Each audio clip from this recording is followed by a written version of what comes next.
नमस्कार दोस्तों, स्वागत है आपका आपके अपने YouTube channel RKM studies centre पे। तो दोस्तों, इस वीडियो में हम बात करने वाले हैं झारखंड बीएड एंट्रेंस एग्ज़ाम 2024 का टीचिंग एप्टीट्यूड का आंसर के बारे में। यहाँ पे अभी जो है वो जब तक आपका आंसर कीज ऑफिशियली नहीं जारी किया जाता है तब तक आप जो है वो यहाँ से चेक कर सकते हैं। यहाँ पे हम आपको लगभग जितने भी प्रश्न बताएंगे सभी का सटीक जवाब बताने वाले हैं। अभी तक जिन्होंने अपना आंसर जो है वो नहीं मिलाया है वे लोग मिला सकते हैं। कल मैंने आपको हिंदी का आंसर शीट अपलोड कर दिया था, आई होप कि आपने उसे देख लिया होगा। अगर नहीं देखा है तो आप लोग चैनल में जाकर जो है वो उसे देख सकते हैं। तो यहाँ पे हम बात करेंगे केवल टीचिंग एप्टीट्यूड का, यानी कि शिक्षण अभिक्षमता का।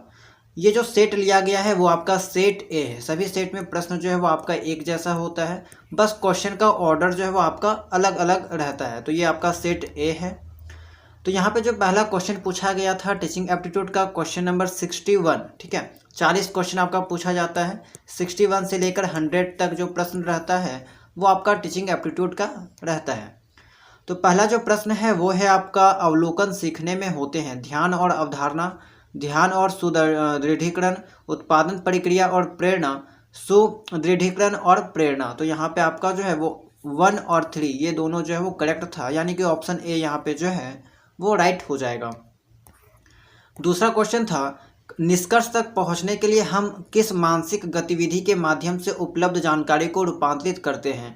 तो यहाँ पे 62 का जो है वो राइट आंसर रीजनिंग हो जाएगा, यानी कि तर्क यहाँ पे जो है वो करेक्ट हो जाएगा। नेक्स्ट क्वेश्चन है young adolescence label to express there, यानी कि युवा किशोर अपने डैश को अभिव्यक्त करने के लिए विद्रोह करते हैं। तो यहाँ पे 63 क्या हो जाएगा, ऑप्शन नंबर सी स्वतंत्रता की इच्छा के लिए। 64 है भाषा कौशल सिखाया जाना चाहिए नकल के माध्यम से, एकांत में, स्पष्ट व्याख्याओं के माध्यम से, एक एकीकृत तरीके से। तो यहाँ पे इंटीग्रेटेड मैनर जो है वो राइट आंसर हो जाएगा। ऑप्शन नंबर डी यहाँ पे जो है वो एक्यूरेट है, सबसे ज़्यादा एक्यूरेट जो है वो ऑप्शन डी है। 65 है बहुविकल्पीय प्रश्नों के मामले में निम्नलिखित में से कौन सा कथन सत्य नहीं है, नहीं है पूछा गया है। तो ऑप्शन ए यहाँ पे जो है वो राइट हो जाएगा। एक अनुभवहीन शिक्षक भी प्रश्नों को आसानी से तैयार कर सकता है, तो बिल्कुल भी नहीं तैयार कर सकता है, ठीक है। चलिए 66 है निम्नलिखित में से कौन सा भावनात्मक परिपक्वता का संकेत है। तो यहाँ पे इसका करेक्ट आंसर हो जाएगा ऑप्शन नंबर सी किसी के कार्यों के लिए जिम्मेदारी स्वीकार करना। 67 है पारस्परिक संबंधों में तदनुभूति का क्या महत्व है। तो 67 का यहाँ पे जो है वो राइट आंसर हो जाएगा ऑप्शन नंबर बी, या दूसरों को समझने और उनसे जुड़ने में मदद करता है। क्वेश्चन नंबर 68 है सामाजिक समायोजन से तात्पर्य किसी व्यक्ति की डैश क्षमता से है। तो यहाँ पे 68 का ऑप्शन बी जो है वो करेक्ट हो जाएगा, adept to various social situations, विभिन्न सामाजिक परिस्थितियों के अनुरूप ढलने की, ठीक है। यहाँ पे ये जो है वो राइट हो जाएगा। अगला क्वेश्चन है तनाव से निपटने के लिए निम्नलिखित में से कौन सा एक स्वस्थ मुकाबला तंत्र नहीं है। व्यायाम, दोस्तों के साथ मेलजोल, मादक द्रव्यों का सेवन। तो ये आपका जो है वो नहीं हो सकता है, आप जो है वो सब्सटेंस एब्यूज नहीं कर सकते, ठीक है, ये आपका गलत हो जाएगा। 70 है स्कूलों में धमकाने के गंभीर परिणाम हो सकते हैं जिनमें शामिल है। तो यहाँ पे बहुत ही आसान सवाल था ये आपका, पीड़ित पर दीर्घकालिक मनोवैज्ञानिक इफेक्ट देखने को मिल सकता है।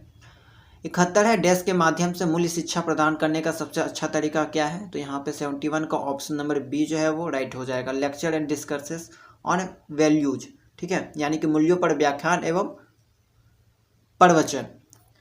72 है आज की शिक्षा प्रणाली में डिजिटल साक्षरता की क्या भूमिका निभाती है। तो 72 का यहाँ पे जो है ऑप्शन नंबर बी करेक्ट हो जाएगा, प्रौद्योगिकी के उपयोग के माध्यम से सीखने को बढ़ाना, ठीक है।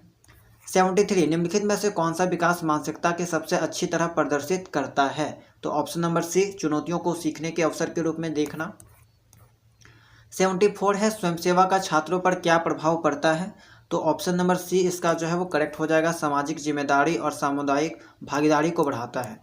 75 है कक्षाकक्ष संघर्षों के प्रबंधन के लिए कौन सी तकनीक सबसे प्रभावी है।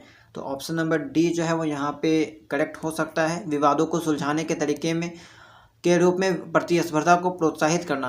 ऑप्शन सी और डी यहाँ पे जो वो ज़्यादा एक्यूरेट है, ये दोनों तो नहीं होगा, लेकिन ऑप्शन सी और डी यही दोनों में से कोई आपका जो है वो राइट हो सकता है। चलिए 76 है, निम्नलिखित में से कौन सा प्रभावी संचार की विशेषता नहीं है? तो 76 का यहाँ पे ऑप्शन नंबर सी करेक्ट हो जाएगा, लैक ऑफ एम्पैथी। संघर्ष समाधान, चलिए संघर्ष समाधान कौशल इसके लिए महत्वपूर्ण है, तो option number B building positive relationships यहाँ पे करेक्ट हो जाएगा, यानी कि सकारात्मक संबंध बनाना। 78 है, स्कूली शिक्षा के संदर्भ में 21वीं सदी के कौशल शब्द का तात्पर्य क्या है? तो 78 का हो जाएगा बी आधुनिक दुनिया में सफलता के लिए आवश्यक कौशल जैसे आलोचनात्मक सोच और रचनात्मक, यहाँ पे बिल्कुल सही है। 79 सावधानी के बारे में निम्नलिखित में से कौन सा कथन सत्य है? तो ऑप्शन नंबर सी जो है वो यहाँ पे बिल्कुल सही हो जाएगा। अभिवर्धी भाषा कौशल और ज्ञान डैश के उत्पाद हैं, तो यहाँ पे लर्निंग के ये सब प्रोडक्ट हैं, ठीक है। 81 है, सीखने को प्रभावी बनाने के लिए एक लक्ष्य डैश के संदर्भ में सार्थक होना चाहिए, तो ऑप्शन डी जो है वो यहाँ पे बिल्कुल सही हो जाएगा। इसके अलावा 82 है, निम्नलिखित में से कौन सा नेतृत्व की निरंकुश शैली है? तो यहाँ पे ऑप्शन ए जो है वो करेक्ट हो जाएगा, डायरेक्टिंग स्टाइल ऑफ लीडरशिप्स, यानी कि नेतृत्व की निर्देशन शैली। ठीक उसी तरह 83 आपका था, निम्नलिखित में से किस नेतृत्व शैली में कार्यबल के पास बहुत कम इनपुट या फीडबैक होता है? तो सेम आपका जवाब हो जाएगा डायरेक्टिंग स्टाइल ऑफ लीडरशिप, नेतृत्व की निर्देशन शैली यहाँ पे करेक्ट हो जाएगा।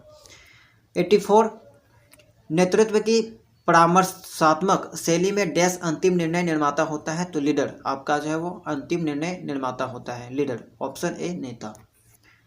निम्नलिखित में से किस प्रकार की नेतृत्व शैली में व्यक्ति या टीम को नेता के न्यूनतम इनपुट के साथ कार्य पूरा करने की जिम्मेदारी और अधिकार दिया जाता है?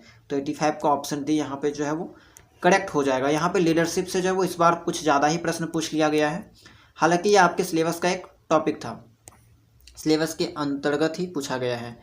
86 आपका है, शिक्षक मुख्य रूप से निम्नलिखित में से किस विधि द्वारा विद्यार्थियों के समूह व्यवहार का अध्ययन करता है? तो यहाँ पे 86 का ऑब्जर्वेशन मेथड, यानी कि अवलोकन सही हो जाएगा। निम्नलिखित में से कौन सा अधिगम में प्रवीणता हासिल करने का तत्व नहीं है? तो 87 का यहाँ पे ग्रुप लर्निंग यानी ग्रुप टीचिंग जो है वो समूह शिक्षण करेक्ट हो जाएगा। 88 है आपका, डैश तेजी से नेतृत्व बढ़ा रहा है, रणनीति आज्ञा नियंत्रण दूसरों का अनुसरण, तो यहाँ पे 88 का ऑप्शन नंबर डी करेक्ट हो जाएगा, गेटिंग अदर्स टू फॉलो। शिक्षण सहायक सामग्री का उपयोग डैश के आधार पर उचित है, तो ऑप्शन नंबर सी छात्रों के सीखने के परिणामों को अनुकूल करने के माध्यम से। क्वेश्चन नंबर 90 है, एक शिक्षक के रूप में कक्षा में अपनी प्रभावी उपस्थिति सुनिश्चित करने के लिए सर्वोत्तम विकल्प का चयन करें, तो 90 का ऑप्शन नंबर सी, यानी कि अच्छी तरह से स्थापित आसन को अपनाना, यहाँ पे करेक्ट हो जाएगा। चलिए अगला प्रश्न है, छात्रों के बीच भावनात्मक और सामाजिक कल्याण को बढ़ावा देने में स्कूल क्या भूमिका निभा सकता है? तो ऑप्शन नंबर बी एक सहायक और समावेशी वातावरण प्रदान करना। 92 है आपका, निम्नलिखित में से कौन सा स्कूली शिक्षा में समसामयिक मुद्दे का उदाहरण है? तो यहाँ पे आपका जो है वो इसका दो आंसर में भी हो सकता है, इसका कन्फर्म आंसर हम आपको नहीं बता सकते हैं, ठीक है, लेकिन यहाँ पे आपका जो है वो ज़्यादातर चांस है 92 का ऑप्शन नंबर सी, ठीक है। निम्नलिखित में से कौन सी स्कूली शिक्षा में समसामयिक मुद्दे का उदाहरण जो है वो है? तो जो यहाँ पे कंटेम्प्रेरी जो इशू है वो ऐतिहासिक तारीखों को याद करना, यानी कि रटन विद्या जो है वो यहाँ पे नहीं होना चाहिए, ये आपका हो सकता है। स्कूली शिक्षा में सांस्कृतिक विविधता का क्या महत्व है? तो 93 का ये भी आपका आसान सवाल पूछा गया था, ऑप्शन नंबर सी इसका करेक्ट हो जाएगा, सीखने के अनुभवों को समृद्ध करता है और आपसी सम्मान को बढ़ावा देता है। 94 आपका है, निम्नलिखित में से कौन सा स्कूलों में पाठ्येतर गतिविधियों का संभावित लाभ है? तो option number C team work और नेतृत्व कौशल में वृद्धि करेक्ट हो जाएगा। 95 है, स्कूल छात्रों के बीच पर्यावरण जागरूकता को कैसे बढ़ावा दे सकते हैं? तो 95 का यहाँ पे ऑप्शन नंबर बी जो है वो करेक्ट हो जाएगा, पाठ्यक्रम में पर्यावरण संरक्षण पर पाठ शामिल करना। 96 निम्नलिखित में से कौन सा प्रभावी नेतृत्व के लिए आवश्यक नेतृत्व कौशल नहीं है? तो यहाँ पे धमकी थ्रेट जो है वो बिल्कुल सही है। एक प्रभावी नेता किन मूल्यों पर ध्यान केंद्रित नहीं करता है? तो 97 का यहाँ पे डी जो है वो करेक्ट हो जाएगा, डिसइंटीग्रेशन। 98 है, निम्नलिखित में से कौन सा इंटरपर्सनल कौशल को सर्वोत्तम रूप से परिभाषित करता है? तो इंटरपर्सनल और इंट्रापर्सनल, इसके ऊपर जो है वो वीडियो पहले से भी अपलोड है हमारे चैनल में, और ये टॉपिक से हर साल जो है वो क्वेश्चन पूछा जाता है इंटरपर्सनल और इंट्रापर्सनल से, ठीक है। तो 98 का यहाँ पे जो है वो बी करेक्ट हो जाएगा, स्वयं को समझने की यहाँ पे इंटरपर्सनल है तो दूसरों के साथ प्रभावी ढंग से संवाद करने की क्षमता। और इंट्रापर्सनल में क्या होता है कि स्वयं से संवाद, ठीक है, यानी कि आत्मचिंतन और आत्म जागरूकता। तो 99 का ऑप्शन नंबर बी एवं 98 का ऑप्शन नंबर बी जो है वो करेक्ट हो जाएगा, ठीक है, दोनों का ऑप्शन नंबर बी जो है वो करेक्ट हो जाएगा।